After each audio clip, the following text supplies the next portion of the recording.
Report कर रहे हैं रियाजुर रहीम कोलसरी, ब्यूरो चीफ उकाड़ा। अल खिदमत वेलफेयर काउंसिल रनाला खुर्द ने गुज़िश्ता 32 साल की तरह इस मरतबा भी यौम आज़ादी पाकिस्तान 2022 के मौके पर 3 रोज़ा तकरीबात का ऐलान कर दिया। ये तकरीबात शहदा और मरहुमैन से मंसूब होंगी। अल खिदमत वेलफेयर काउंसिल रनाला खुर्द का खुसूसी इजलास मुनक्कद हुआ, जिसकी सदारत अब्दुल्ला रशीद ने की। इस मौके पर सैयद नदीम जाफरी, ताहिर रियाज, माजिद सईद राव, राना जुल्फिकार अली ने शिरकत की।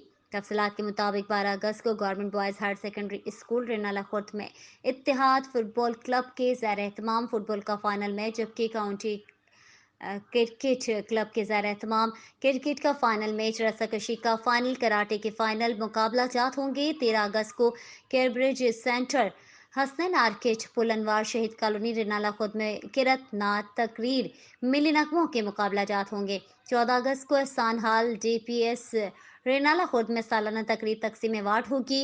तकरीब में उलमा, असातिज़ा, 5वीं 8वीं मैट्रिक के तलबा और तलबात, खिलाड़ियों, doctors, paramedical staff, rescue 1122, lady health workers, health रजाकारों, रेस्क्यू रजाकारों, पुलिस व बल्दिया मुलाजमीन, समाजी सहाफ़ती वकला, शोरा, अदीब, मुसन्निफ, मुख्तलिफ महकमों से मुद्दत मुलाजमत मुकम्मल होने पर सबकदोश हुए वाले मुलाजमीन, जबकि मुख्तलिफ शोबों से ताल्लुक़ रखने वाले शख्सियात को अवार्ड्स दिए जाएंगे।